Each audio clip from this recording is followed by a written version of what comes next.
Welcome, everybody. Brian Kenny here. It's MLB Now, home edition, all day long on MLB Network. It's Yankee no-hitters and perfect games, and we have the perfect one with us right now, David Wells. David, it's Brian Kenny. Good to see you again. How are you?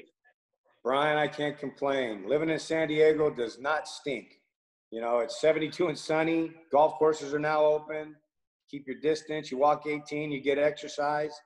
You know, it's pandemic can't be that bad, I guess, out here. Excellent. I'm glad you're doing well. I want to jump into this because I had to go back and look at like that game itself. The 98 Yankees, it's May. You guys are 27-9, but you did famously go out the night before, right? Can you give us a quick synopsis? Like, you knew it was going to be a Sunday start, Beanie Baby Day, afternoon game. Where did you go? What did you do the night before?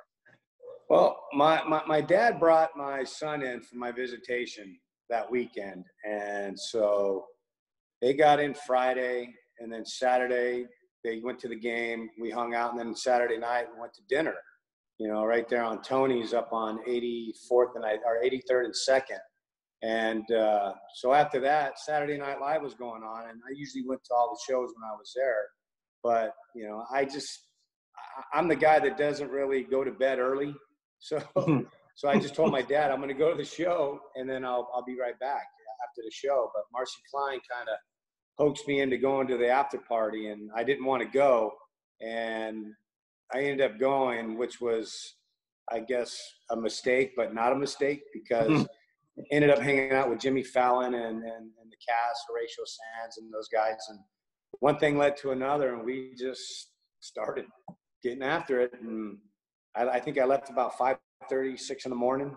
And and I was just like, oh boy, I'm in trouble, because my son woke me up at 8. So I only got a couple hours of sleep. And then I went to, I made him breakfast, got him in a cab because they had to go back to Florida. And I got to and I went in the back room. I hid from everybody because, you know, I know David Cohen, he smelled me and he goes, oh boy, you better hide. So I didn't, I smelled like a brewery, so it was pretty bad. And so I just stayed in the masseuse room and just got my legs worked on and drank a lot of water, a lot of coffee, and prayed that I could at least keep the team in the game. What's amazing is when you watch that game, like knowing that you seem so poised, like your off-speed stuff, David, like the way you commanded speed. Like, why do you think everything was clicking for you that day when you should have or were exhausted and spent? Well, you didn't see the warm-up, the bullpen. The bullpen was so horrific. I was just like, oh, my God. And Audemars kept saying, Boomer, you're doing good, you're doing good. And I turned around like an idiot. I'm like, don't patronize me, man. This is the worst bullpen I've ever had. I threw 2 balls out of the stadium that day. I was so pissed because my curveballs were 49 feet.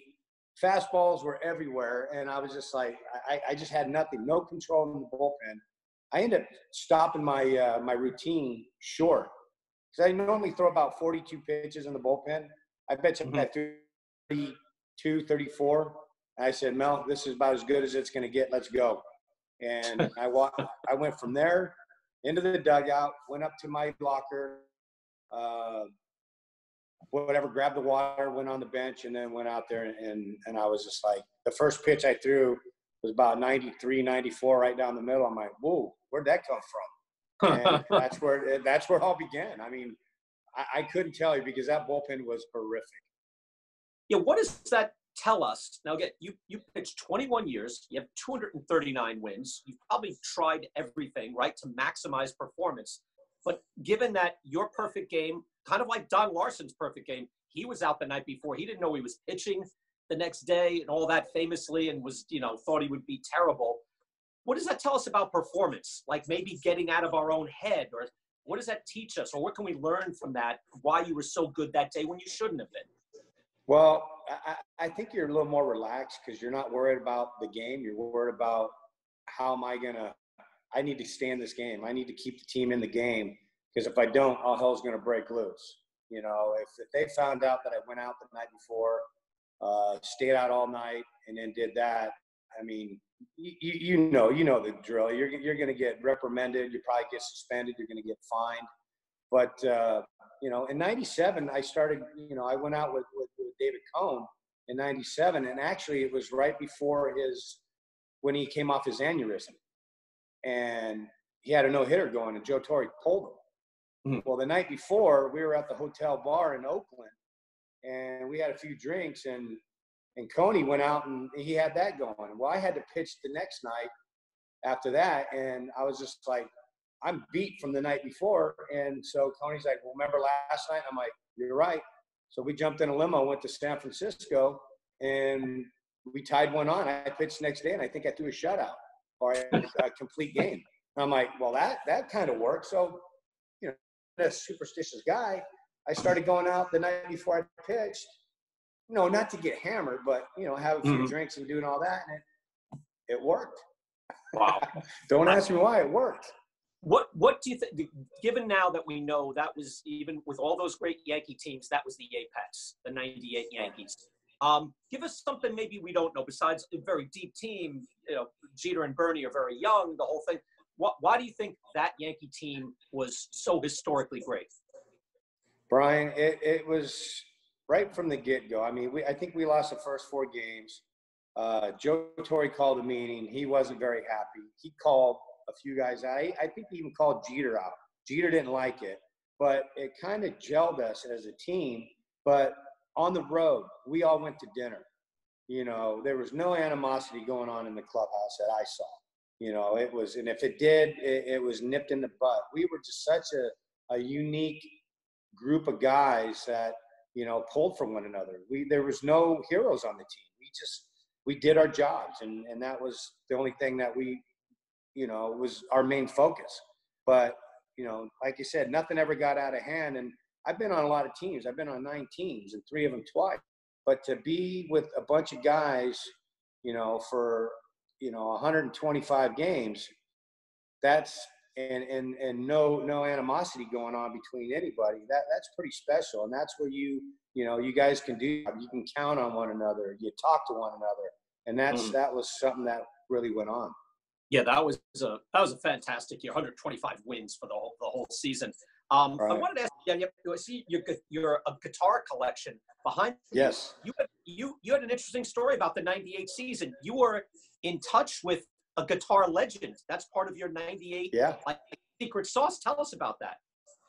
Well, I became friends with Eddie Van Halen, and so it was one of the greatest ever. So Eddie and I became friends. I remember I went up to LA for the MTV Rock and Jock, and I ended up calling Eddie, went over to his house. He was just him and Valerie were just building a pool and everything in their backyard. But before they did it, I started throwing BP to Wolfie, and when he was just a little bitty guy. And so we just kind of had that bond. And then so in 98, you know, I called him every day. I called him for some reason the day I was pitching early in the season, and I ended up winning. So I called him again. So it became a trend that was a superstition, because I was a very superstitious guy. And so I had to call him every start. And I remember one time I didn't call him. He called me, and he's like, dude, what are you doing? You're pitching today. He goes, we got to keep this mojo working. So it did work out. It worked out great. And so when they came in to play at Jones Beach in New York, went to the show, hung out with all the guys. But yeah, it was just a great relationship. So hopefully I turned Eddie into a Yankee fan. Excellent. Did you ever play with him? Like, just briefly, ever? Well, he had a room upstairs, and he had these, like, not like I have behind me with the guitars on the wall. He had them in cases. It looked like they were just stacked on top of each other. He had hundreds of guitars. And in this room, he had this nasty old rug, candle burning in the middle, and that's where he would write and play his songs. And he threw a sheet at me, and he had this song, and he goes, sing it, because he had the words to it. He goes, you sing, I'll play. And I said, Eddie, I can't sing. He goes, then get out of my house. I said, I'll sing. So I started singing this song while he played and all that. But I tried playing guitar, and I'm a lefty, and he didn't have any. So that was my out. So I'll just sing. So I actually did get to sing a song while he played. So that was pretty cool. What song? I have no idea. Okay. It was one of the new ones that he was writing. All right. I'm just saying, on the next reunion tour, I want to see you in spandex with the David Lee Roth hair. You've been around. That'd be a hoot. That ain't gonna happen, bro. All right. That ain't gonna happen. I'll put a wig on. I'm a Sammy Hagar fan anyway, so it's all right. My God. Great stories. David, always a pleasure talking with you. Best of luck. Ride this out with your family, and we'll see you on the other side. Everything will be good. David, always a pleasure. Awesome. Take care, man. Brian, thank you very much. Appreciate it.